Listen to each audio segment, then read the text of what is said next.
देखिए भैया, आज कश्मीर में हमारे देश के जवान लोग बहुत शहीद हो गए लोग, लेकिन वही जवान लोग अपना घरे आइल बड़े और वहां से खबर आ जाता कि भाई तू ही देश के नाज बड़ा, तहरे पर देश बा, ऐसे ड्यूटी पावे के सरकार गुहार कर देती है वो जवान के।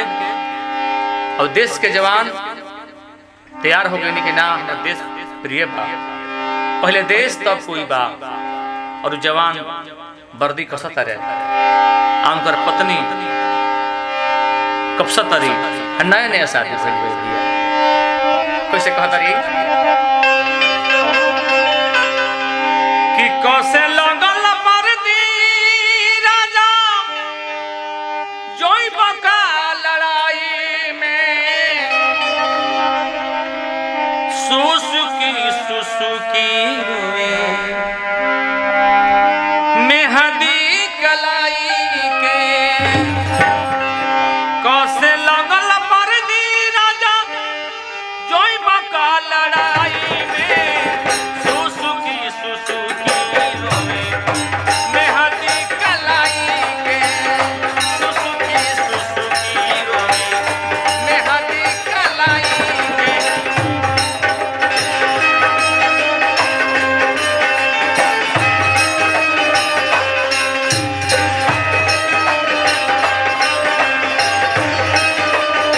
क्या बात है?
फौज के नौकरी बा, लेकिन हमार एजा तनकी मन ना लगी, घर अंगना काटे धाई। कैसे कहता रही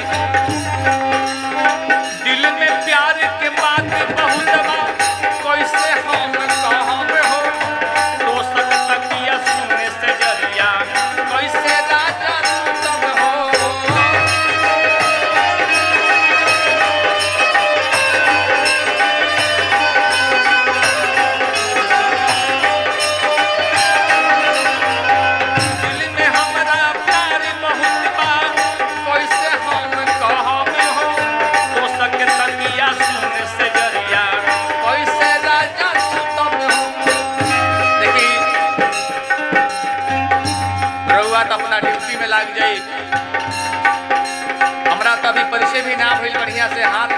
भी ना सुखाई